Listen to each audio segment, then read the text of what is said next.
The literature shows a lot of confusion about how to define what a business model is. So let us instead take a more practical approach and try to make sense of what comprises a business model. What are its key elements? Here the literature does provide some guidance, but I found no existing framework for analyzing business models that provides a good practical tool for practicing managers. Some frameworks are too narrow and focus only on one or two specific aspects, and others are so broad and complex as to overlap with many aspects of strategy and become too unwieldy to use in practice. So I have chosen to develop and present a framework of my own that I feel has just the right balance and utility for managers.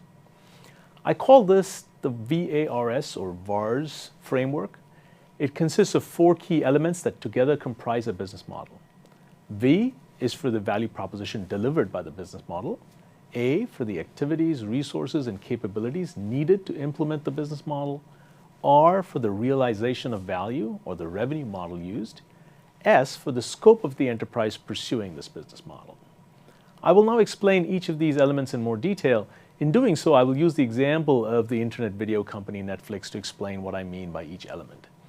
If you are not familiar with Netflix, this would be a good time to pause the video and read a little bit about Netflix before returning to this lecture. Let us begin with value proposition, the V in the V.A.R.S. framework. What we mean by a value proposition is how the new business model is creating greater economic value added than existing ones. Economic value added, or EVA, is a technical term that refers to the difference between the value or utility that consumers obtain from a product or service and the costs incurred to provide that same product or service. For example, if a business model uses an average of $3 to create a product and the average customer values the product at $5, then the economic value added is $2 per customer, 5 minus 3. The business may not actually charge $5 for the product, and the price charge isn't necessarily a part of the business model. What is important is knowing that the business could charge a price in the $3 to $5 range and still make a profit. Generally, the goal of new business models or business model innovation, as shown in this graph here, is to increase EVA, economic value added, relative to existing offerings, which it can do by creating more value for customers or reducing the cost of producing value, or even doing both. Now let us see how this applies to Netflix. Netflix offers many benefits and conveniences for customers, but perhaps the 2 most important ones are the convenience of being able to watch a wide variety of videos from home, and the Netflix recommendation system, which suggests videos to customers based on past viewing patterns and ratings. At the same time, the Netflix business model also reduces costs by avoiding owning and operating stores and carrying large in-store inventories that were a part of the video store's business model. These twin advantages allows Netflix to charge a very reasonable price and still provide more value to customers than video rental store companies could. So here's a little exercise for you. Think about any new business model that you have noticed in your work or living environment. Which business model are you thinking about? What is the value proposition of this business model? How is it increasing economic value added? Is it increasing the value perceived by customers, and in what way? Or is it decreasing the cost of delivering value, and in what part of the operation? In order to offer a new value proposition, that is, to increase economic value added, a new business model must introduce something new to the way the business is operated. This can be a new set of activities or new resources or new capabilities, which can be key for enabling or creating that value proposition. For example, the Netflix business model is based on internet ordering, so the company developed a set of activities around designing and implementing websites and web applications, including its well-known recommendation system. Similarly, once Netflix started streaming video content, it had to put in place the technological and organizational capabilities to do that as well. Interestingly, Netflix outsources many of its internet infrastructure needs, which are often provided by its internet partners, including Amazon Web Services. This highlights an important point. While a new business model generally requires new activities, resources, or capabilities, it is not necessary that all of these ARCs be necessarily owned and operated by the business itself.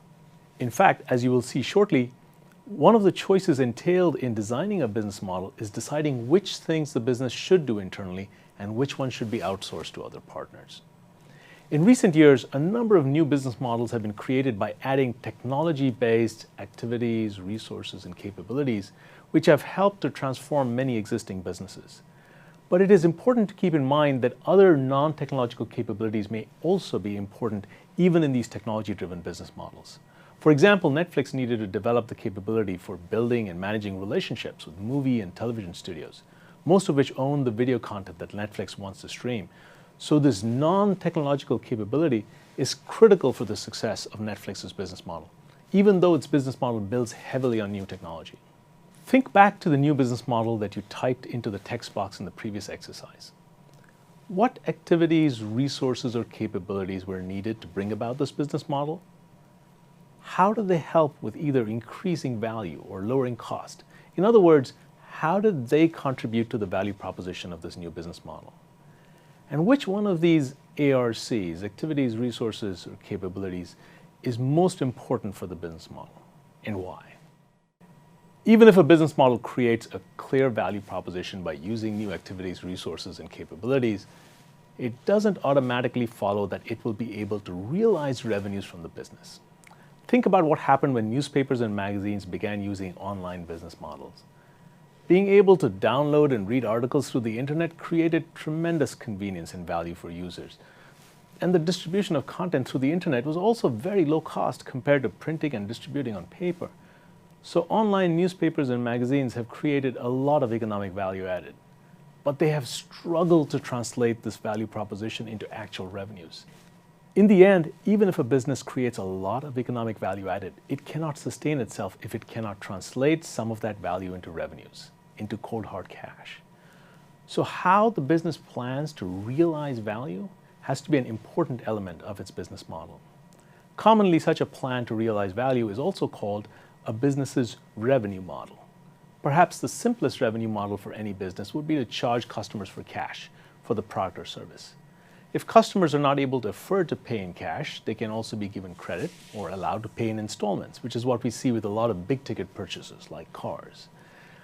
Other types of revenue models include taking a durable product and then selling services from it, or leasing and subscription models, which involve periodic payments in return for the use of that product or service. Netflix, of course, employs precisely such a subscription-based model. Rather than charge for each video, the company charges a fixed monthly subscription fee from consumers. In technology-based products and services in particular, companies have introduced a number of other more complex revenue models. One of the more common ones is the so-called razor blade model, where one product, the so-called razor, is sold at a low price to encourage adoption, and then revenues are made by selling the blades, the higher profit margin complement to the razor. Examples of this model include printers and ink cartridges and gaming consoles and video games, and there are many more that you can think of. Another revenue model is the so-called freemium model, where some digital products are offered for free, but premium add-ons are also offered that cost money.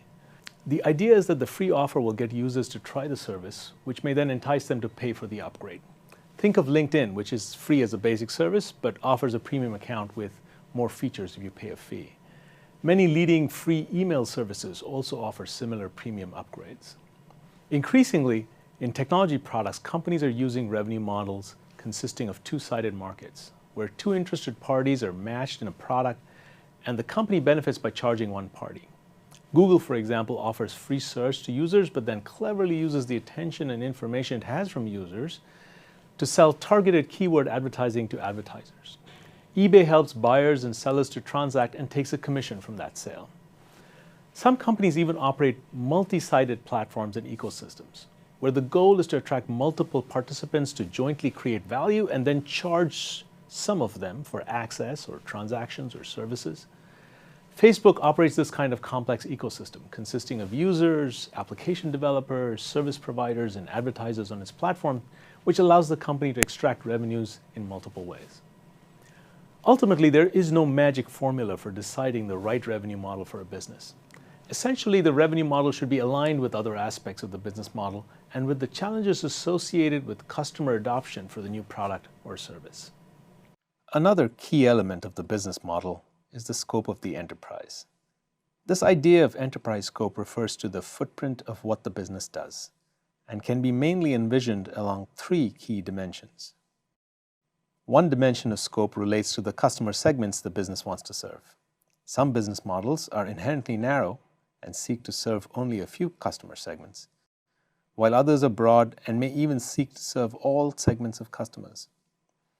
A second dimension of scope is the business's horizontal scope. How many different products or services would the company be in? And which ones? Some business models are very focused and only envision a single product or service, whereas others include multiple products and services, which may even be sold in very different markets. A third dimension of scope is the business's vertical scope along the so-called value chain. What things does the business itself want to do, and what activities are outsourced to suppliers or downstream partners? Some business models entail substantial vertical integration where the business itself undertakes many of the activities needed to create value, whereas others may significantly rely on partners who provide key components or services. Now let us think about Netflix's business scope. In the case of Netflix, the company's target customer segments are very broad. The company makes its video service widely available so long as customers have an adequate internet connection. In terms of horizontal scope, however, the company has remained narrowly focused on video streaming services and its older DVD by mail business. For example, Netflix has avoided the video kiosk business that companies like Redbox have entered into.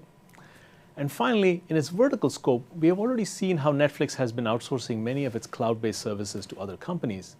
And at the same time, Netflix has chosen not to rely fully on outsourcing its video content. As you may know, Netflix has been making some of its own video content, such as the popular political series House of Cards. One of the important implications of enterprise scope is how it interacts with the activities, resources, and capabilities in driving value and cost. In other words, in driving the value proposition. For example, Netflix's broad customer base means that it can spread its technology development costs over more customers and lower its cost per customer. It can also improve its video recommendation system by using a huge amount of customer data, and that creates value for all customers. Similarly, by outsourcing cloud-based services, the company can reduce its costs and access the best-in-class solutions provided by other companies for these services.